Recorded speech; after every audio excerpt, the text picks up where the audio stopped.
Hello everyone. स्वागत है सभी का टेक्स्ट बुक के इंजीनियरिंग प्लेटफॉर्म पर। मेरा नाम है श्वेत तिवारी। उम्मीद करता हूं कि आप सभी बेहतर होंगे। दोस्तों, आज के हमारे 10 मिनट के कॉन्सेप्ट में हम लोग जो टॉपिक कवर करने जा रहे हैं वो है इम्पोर्टेंट इंटरनेशनल ऑर्गेनाइजेशन। जी हाँ, वो इम्पोर्टेंट वैश्विक संस्थाएं जो सबसे ज़्यादा एग्जाम में पूछी गई हैं और लगातार ये जो भी वेरियस इंजीनियरिंग एग्जाम है इन सभी में आपकी ये रिपीट होती। तो इन सभी के बारे में हम लोग पूरा पढ़ने जाएंगे। इनका हिस्टोरिकल बैकग्राउंड क्या है, इनकी स्थापना कब कब हुई और इसका हेडक्वार्टर कहाँ पर है और वर्तमान में इसका जो अपडेट चल रहा है वो क्या है, यानी कि कौन कौन से सदस्य हैं जिन्होंने इसको ज्वाइन किया है या किस कंट्री ने एज अ मेंबर इसको लीव किया है। ठीक है, सो चलिए शुरुआत करते हैं हम लोग आज के सेशन को। और अगर आपको सेशन अच्छा लगता है तो मैं चाहता हूं कि वीडियो पूरा देखने के बाद कमेंट सेक्शन में अपना फीडबैक जरूर दीजिए आप सभी।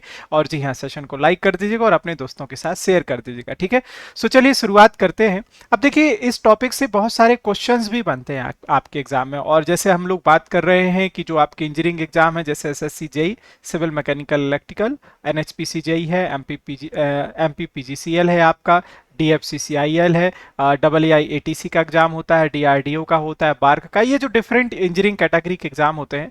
तो इसमें जैसे अभी यूनाइटेड नेशंस आप जानते हैं कि बहुत ही इंपॉर्टेंट ऑर्गेनाइजेशन और इसकी अलग अलग बहुत सारी संस्थाएं हैं, उससे जुड़े हुए भी सवाल आते रहते हैं। तो इसमें एक बहुत ही पॉपुलर क्वेश्चन है जो कई बार एग्जाम में रिपीट हुआ है कि यूएन डे की स्थापना कब हुई थी, यानी कि यूनाइटेड नेशन की स्थापना कब हुई थी। तो यूनाइटेड नेशन को स्थापित ही किया गया था 24 अक्टूबर 1945 को। और 24 अक्टूबर को हम लोग किसके तौर पर ऑब्जर्व करते हैं, जी हाँ याद रखिएगा, यूएन डे के तौर पर ऑब्जर्व करते हैं। ठीक है, और दूसरा एक बहुत ही इंपॉर्टेंट सवाल आया था कि यूएन में कितने मेंबर, अब यूएन की अलग अलग ऑर्गेनाइजेशंस भी हैं, जैसे आप पढ़ते हैं यूनाइटेड नेशन सिक्योरिटी काउंसिल। ठीक है, तो अगर हम लोग यूएनजीए की बात करने जाएं, यूनाइटेड नेशन जो जनरल असेंबली है दोस्तों, तो याद रखिएगा उसमें मेंबर्स पूछे गए हैं, टोटल मेंबर्स कितने हैं। और इसमें अगर हम लोग सदस्यों की संख्या की बात करने जाएं तो 193 है दोस्तों। ठीक है, अच्छा अब देखिए हमारी इस लिस्ट में जो सबसे पहला नंबर है वो आपका यूएन का ही है, क्योंकि जो सबसे ज्यादा सवाल है आपके यूएन से ही पूछे जाते हैं। तो यूएन, आई होप कि आपको मालूम होगा कि इसकी जो स्थापना की शुरुआत हुई वो सेकेंड वर्ल्ड वॉर के बाद हुई। ठीक है, आपको मालूम होगा सेकेंड वर्ल्ड वॉर जो है 1939 से शुरू हुआ और 1945 में एंड हो गया। और उसके सेकेंड वर्ल्ड वॉर के स्टार्ट होने का जो सबसे बड़ा मेन रीजन माना गया वो लीग ऑफ नेशंस का फेल हो जाना। ठीक है, लीग ऑफ नेशंस एक क्रिएट किया गया था, लेकिन बाद में क्या हुआ, जर्मनी का बहुत ज्यादा शोषण हो गया और जर्मनी ने बाद में पोलैंड के खिलाफ हमला करके द्वितीय विश्व युद्ध शुरू कर दिया। तो फिर जितने भी विश्व के बड़े बड़े इंपॉर्टेंट कंट्रीज थे उन्होंने ये सोचा कि हमें कोई एक ऐसी अंतर्राष्ट्रीय संस्था बनानी चाहिए जो इंटरनेशनल लेवल पर पीस को, यानी कि शांति को मेंटेन कर सके। तो उस इंटरनेशनल लेवल पर शांति बनाए रखने के लिए, आपस में सामंजस्य बनाए रखने के लिए यूएन की स्थापना की गई। और यूएन की स्थापना जो होती है दोस्तों, याद रखिएगा अभी आपने पढ़ा, 24 अक्टूबर 1945 को होती है। तो 24 अक्टूबर को हम लोग यूएन डे के तौर पर ऑब्जर्व करते हैं। ठीक है, अब इसका जो मुख्यालय है वो आपका याद रखिएगा, अगर हम लोग इसके मुख्यालय की बात करने जाएं तो बिल्कुल इसका मुख्यालय जो आपको मिलेगा वो न्यूयॉर्क यूएसए में मिल जाएगा। और इसके मुख्य मुख्यालय के अलावा भी इसके बहुत सारे ऑफिसेस मिलेंगे, जैसे जेनेवा में मिल जाएगा, नायरोबी केन्या में मिल जाएगा, वीना ऑस्ट्रिया में मिल जाएगा। ठीक है, और आपका द हेग नीदरलैंड में भी इसके अलग अलग जो भी संस्थान है वो आपके सब मिल जाएंगे। जैसे हम लोग द हेग में इंटरनेशनल जो क्रिमिनल कोर्ट होता है, ठीक है, इंटरनेशनल कोर्ट ऑफ जस्टिस है, उसका हम लोग हेडक्वार्टर पढ़ते हैं। वीना जो ऑस्ट्रिया है उसमें आपके डिफरेंट डिफरेंट यूएन की जो ऑर्गेनाइजेशन उन सभी के हेडक्वार्टर आपको देखने को मिलेंगे दोस्तों। ठीक है, तो इसकी स्थापना जरूर पढ़ के चले जाइएगा, बहुत इंपॉर्टेंट है, 24 अक्टूबर 1945। और इसके वर्तमान में जो सेक्रेटरी जनरल है एंटोनियो है। ठीक है, अब इसकी अलग अलग संस्थाएं हैं, उसके बारे में मैं कभी सेपरेट एक लेक्चर कंडक्ट करने चाहूंगा जिसमें यूएन और यूएन से जितनी जुड़ी हुई संस्थाएं हैं उन सभी के बारे में मैं इसमें चीजें आपको कवर करने का प्रयास करूंगा। ठीक है, अगला जो हमारा इंपॉर्टेंट ऑर्गेनाइजेशन है ये है यूनिसेफ। तो ये याद रखिएगा, यूनाइटेड नेशन चिल्ड्रंस फंड है, ये बच्चों के लिए दोस्तों कार्य करता है। जो भी वर्ल्ड वाइड देखिए अगर हम लोग बात करने जाए, जो भी चिल्ड्रन है, रिफ्यूजेज है, कहीं पर वॉर वगैरह चल रहा है तो वहां पर ये काम करेगा। और it is also the part of the UN, तो ये यूएन का ही एक याद रखिएगा बॉडी है। और इसकी स्थापना के बारे में अगर हम लोग बात करने जाए तो इसकी स्थापना 1946 यानी 11 दिसंबर 1946 को हुई थी। और इसका जो मुख्यालय है वो आपको कहां पे मिलता है, न्यूयॉर्क यूएसए में दोस्तों मिल जाता है। ठीक है, फिर हम हम लोग बात करते हैं एक बहुत ही इंपॉर्टेंट ऑर्गेनाइजेशन जो हेल्थ के सेक्टर में काम करता है, that is a WHO. WHO का नाम आपने बहुत सुना होगा, खासतौर से अभी कोविड के टाइम पीरियड में। कोविड की आपको मालूम है फर्स्ट सेकेंड थर्ड जो वेव आई हुई थी उस समय डब्ल्यूएचओ ने बहुत बड़े लेवल पे काम किया। तो वर्ल्ड लेवल पर जो भी कोई अगर बीमारी है, कोई डिसीज है, कोई आउटब्रेक होता है, ठीक है, तो उसको रोकथाम कैसे किया जाए, हर एक देश के लोगों को वैक्सीनेशन वगैरह कैसे प्रॉपर तरीके से मिले, उसके लिए जो है यूएन की जो संस्था है ये काम करती है, याद रखेगा। और एक यूएन जो है यूनाइटेड नेशन स्पेशलाइज्ड ऑर्गेनाइजेशन है जो आपके अंतरराष्ट्रीय लेवल पर हेल्थ के सेक्टर में काम करती है, ठीक है। अगर हम लोग इसकी बात करने जाएं तो इसके 6 जो है सेमी ऑटोनॉमस रीजनल ऑफिसेस हैं और इसके 150 जो हैं दोस्तों, याद रखिएगा, वर्ल्ड वाइड मतलब दुनिया भर में इसके ऑफिसेस फैले हुए हैं। और इसका अगर हम लोग मेन ऑफिस देखने जाएं तो याद रखिएगा ये जेनेवा स्विट्जरलैंड में। अब जेनेवा की बात आई है तो जेनेवा में बहुत सारे ऑफिसेस आपको मिल जाएंगे, ठीक है, जैसे डब्ल्यूटीओ है, डब्ल्यूएचओ पढ़ते हैं, वर्ल्ड इकोनॉमिक फोरम पढ़ते हैं, ठीक है। हम लोग ये शॉर्ट ट्रिक वगैरह भी कवर करेंगे कि एक्चुअली में कौन कौन सी वो संस्थाएं हैं जिनके हेडक्वार्टर आपको कहाँ पे मिलेंगे, जेनेवा स्विट्जरलैंड, ठीक है। तो इसका जो हेडक्वार्टर है जेनेवा स्विट्जरलैंड है और इसका जो स्थापना पढ़िएगा, याद रखिएगा, that is 7 April 1948 is the establishment, ठीक है। अब हम लोग एक पढ़ते हैं किसके बारे में, वर्ल्ड इकोनॉमिक फोरम के बारे में, that is very important organisation दोस्तों, याद रखिएगा। इसका भी हेडक्वार्टर आपको जेनेवा स्विट्जरलैंड में मिलेगा।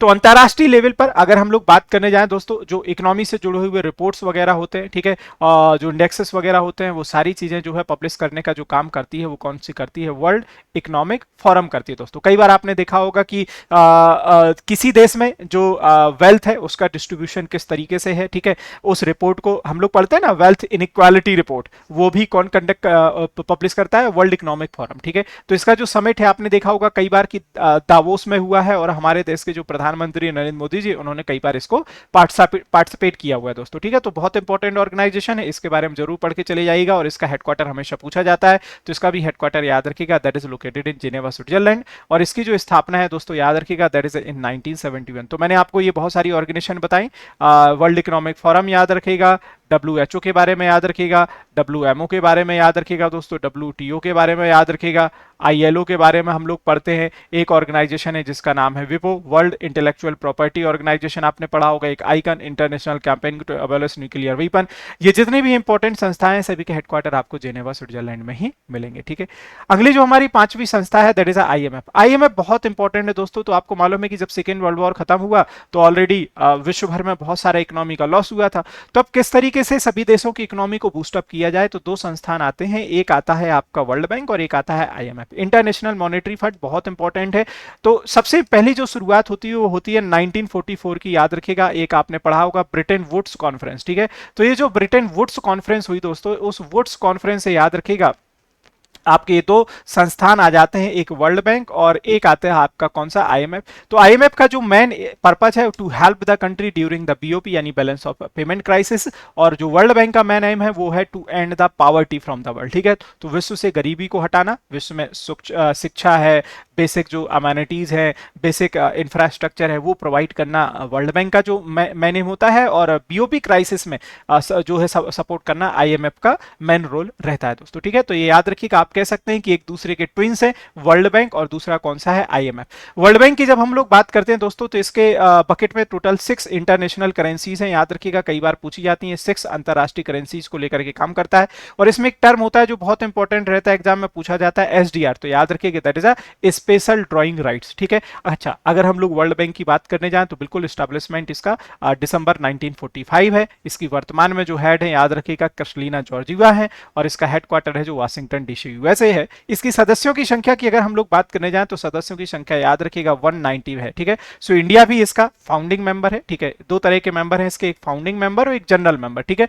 तो जिन्होंने ड्यूरिंग द एस्टैब्लिशमेंट ज्वाइन किया वो फाउंडिंग मेंबर है और जिन्होंने बाद में ज्वाइन किया वो जनरल मेंबर है दोस्तों, ठीक है। तो 2 तरीके से इसमें हम लोग पढ़ते हैं। और इसकी जो दूसरी ट्विंस बॉडी के तौर पर हम लोग देखते हैं वो कौन सा, वर्ल्ड बैंक, ठीक है। तो दोनों का लगभग एस्टैब्लिशमेंट सेम है, सेम डेट पर आप देखने जाएंगे, दिसंबर 1945, हेडक्वार्टर सेम लोकेशन पर है।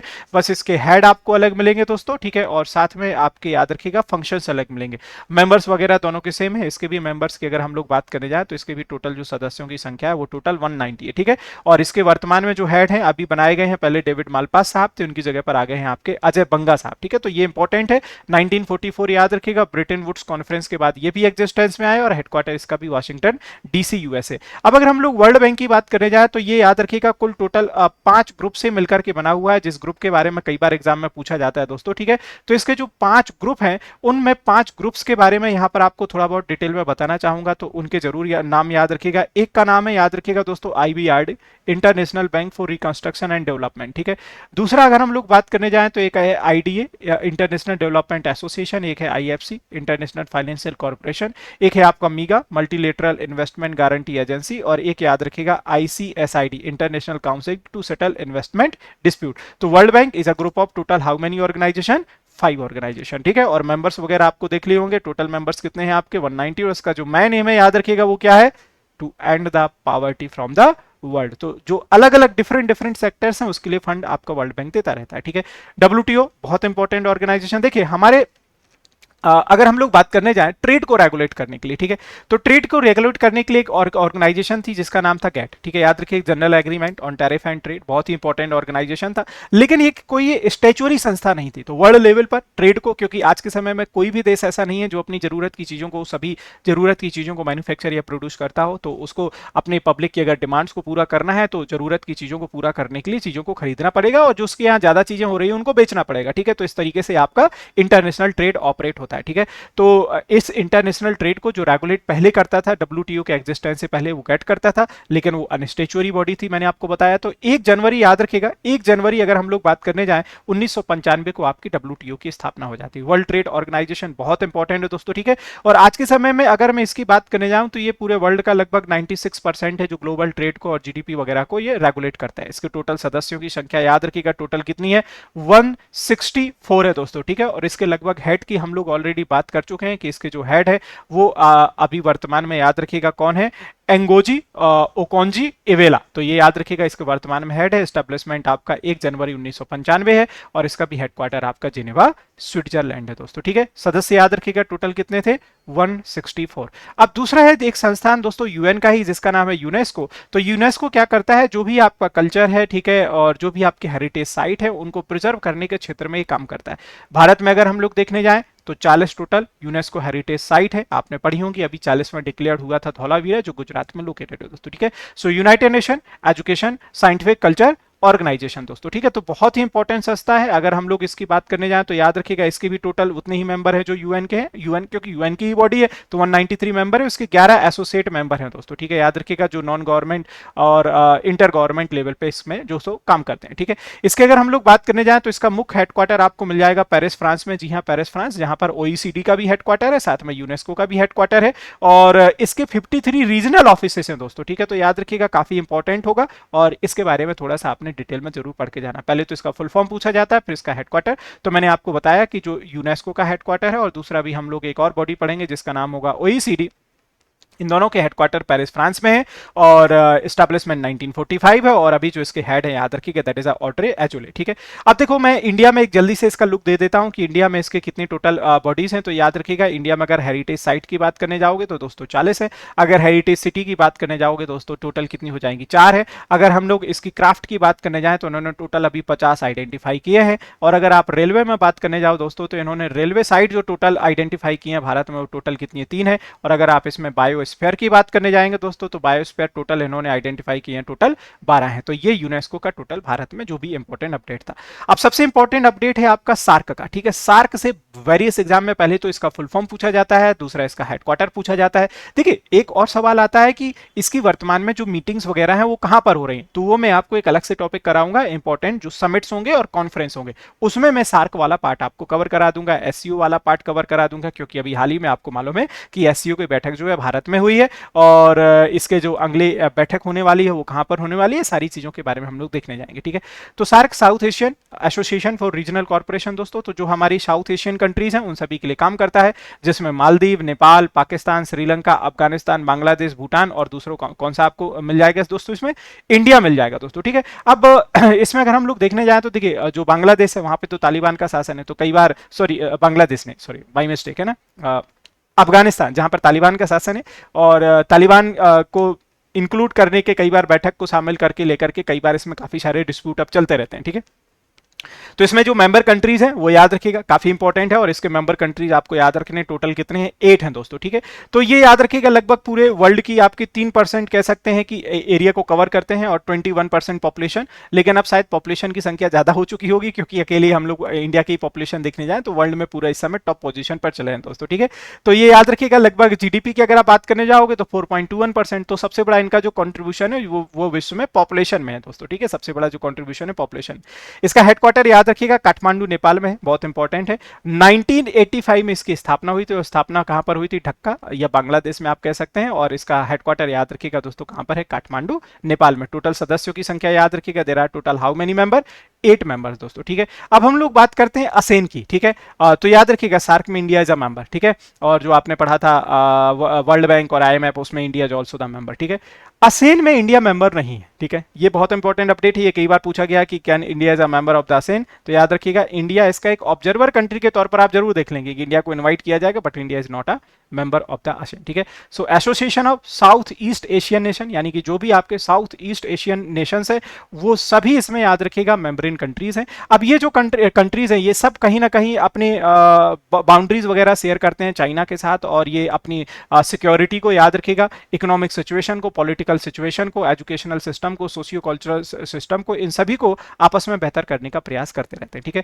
असेन की अगर हम लोग बात करने जाएं तो याद रखिएगा 10 मेंबर हैं, इसमें एक और मेंबर ऐड हो रहा है जिसका नाम है ईस्ट टिमोर, और उस तरीके से टोटल इसके मेंबर कितने हो जाएंगे, 11 मेंबर हो जाएंगे दोस्तों। ठीक है, तो इनका जो प्राइमरी एम है वो याद रखिएगा विकास को गति देना, और ये सामाजिक और सांस्कृतिक को प्रॉपर तरीके से डेवलप करना। ठीक है, ये इनका मुख्य एम है। अब अगर इसमें आप मेंबर्स की संख्या देखना चाहो तो मेंबर्स के लिए मैं जूम कर देता हूं, देखिए आपका म्यांमार मिल जाएगा, वियतनाम मिल जाएगा, लाओस मिल जाएगा, कंबोडिया मिल जाएगा। ठीक, अभी हाल ही में इसका कंबोडिया में समिट हुआ था। फिलीपींस आपको मिल जाएगा, थाईलैंड मिल जाएगा, मलेशिया मिल जाएगा, सिंगापुर मिल जाएगा, इंडोनेशिया मिल जाएगा, और ब्रुनई मिल जाएगा दोस्तों। ठीक है, तो ये सभी याद रखिएगा इसके इंपॉर्टेंट मेंबर है। अब इसमें एक और मेंबर जुड़ने वाला है जिसका नाम है ईस्ट टिमोर, तो याद रखिएगा ये अब आपका इसमें शामिल हो जाएगा, तो ये इसके बारे में जरूर पढ़ के जाएगा। एस्टेब्लिशमेंट 1967 है, और इसका जो हेडक्वार्टर है वो इंडोनेशिया जकार्ता, जो जकार्ता कैपिटल इंडोनेशिया की, बाद में नुसांतरा घोषित हुई थी, और लास्ट ईयर 2022 में G20 का समिट भी होस्ट किया था। ठीक है, अब मैंने आपको बताया था एक यूनेस्को और ओईसीडी दोनों का हेडक्वार्टर पेरिस फ्रांस में।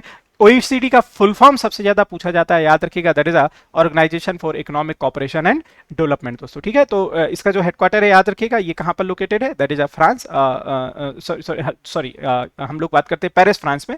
और इसके अगर हम लोग मेंबर्स की हम लोग बात करने जाएं तो याद रखिएगा टोटल 38 मेंबर है, और इसकी जो स्थापना है 1961 में हुई थी, और इसका जो मुख्य एम है वो है अंतर्राष्ट्रीय लेवल पर याद रखिएगा इकोनॉमिक या ग्लोबल ट्रेड को प्रमोट करना। ये सबसे इंपॉर्टेंट याद रखिएगा आपका ओईसीडी का इसमें मेन फंक्शन है। ठीक है, तो एस्टैब्लिशमेंट और हेडक्वार्टर वगैरह सारी चीजें क्लियर है।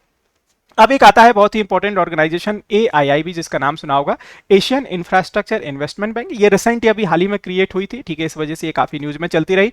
और इसके अगर हम लोग बात करने जाएं दोस्तों तो इसका जो है ये चाइना बेस्ड है। इसमें जो सबसे ज्यादा मैक्सिमम शेयर पूछा जाता है कि इसके अगर हम लोग शेयर की बात करने जाएं तो इसमें अधिकतम शेयर की जरा बताइएगा कि मैक्सिमम जो शेयर होल्डिंग है वो कंट्रीब्यूशन किसका है, तो याद रखिएगा कि जो सबसे ज्यादा कंट्रीब्यूशन है वो किसका है, चाइना का। और इसका हेडक्वार्टर कई बार पूछा गया दोस्तों। ठीक है, तो इसका जो हेडक्वार्टर है याद रखिएगा दैट इज चाइना। ठीक है, तो इसमें जो मेंबर्स की संख्या है ये चेंज होती रहती है, तो मैं आपको बोलूंगा कि टाइम टू टाइम इसको आप अपडेट करते रहिएगा। ठीक है दोस्तों, ऐसा ना हो कि आपसे मिस्टेक हो जाए। इसके वर्तमान में जो हेड है याद रखिएगा जिन लुकिन, एक समय जिन लुकिन आपके चाइना की गवर्नमेंट में भी बहुत इंपॉर्टेंट पद पर रह चुके हैं, और इसका हेडक्वार्टर है बीजिंग चाइना। ठीक है, अब देखो बीजिंग वैसे भी बहुत इंपॉर्टेंट है। देखिए लास्ट ईयर 2022 में इन्होंने विंटर ओलंपिक को होस्ट किया था, सार्क को भी ऑलरेडी होस्ट किया था, एशियन गेम्स को भी इन्होंने होस्ट किया था, SCO का हेडक्वार्टर भी आपको मिल जाएगा। तो बीजिंग जो कैपिटल है चाइना की दोस्तों याद रखिएगा, और 2016 से इसने अपना फंक्शन करना शुरू कर दिया था दोस्तों। ठीक है, अब अगली हम लोग इसी ऑर्डर में एक और पढ़ते हैं NDB, जिसका भी हेडक्वार्टर आपको चाइना में ही मिल जाएगा। तो NDB इसको बोल सकते हैं न्यू डेवलपमेंट बैंक या ब्रिक्स बैंक। तो ब्रिक्स आपका एक ऑर्गेनाइजेशन भी है,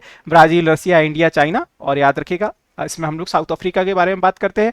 अभी इसका 2022 में जो समिट हुआ था, याद रखिएगा वो कहाँ पर हुआ था, ऑलरेडी मैंने आपको मेंशन किया कि इसका समिट हुआ था चाइना में। और 2023 में जो अब होने वाला होगा, 2023 में याद रखिएगा कहाँ पर होगा, साउथ अफ्रीका में होगा दोस्तों, ठीक है। तो 2023 का जो होगा वो साउथ अफ्रीका में होगा, जिसने आपका वुमेन T20 वर्ल्ड कप भी होस्ट किया था दोस्तों, ठीक है। तो याद रखिएगा ये जो ग्रुप बनाया गया है, आप कह सकते हैं कि अगेंस्ट G7, जैसे आपने G7 के बारे में पढ़ा होगा, विश्व की सभी डेवलप्ड कंट्रीज हैं, उसी तरीके से ये सभी कंट्रीज आपकी इकट्ठी हुई थी, ठीक है, उसी को चैलेंज करने के लिए। तो ये काफी इंपॉर्टेंट है, इसके बारे में जरूर पढ़ के चले जाइएगा। 2014 में इसकी स्थापना हुई थी और इसका हेडक्वार्टर आपने पढ़ा संघाई चाइना, ये सबसे इंपॉर्टेंट है।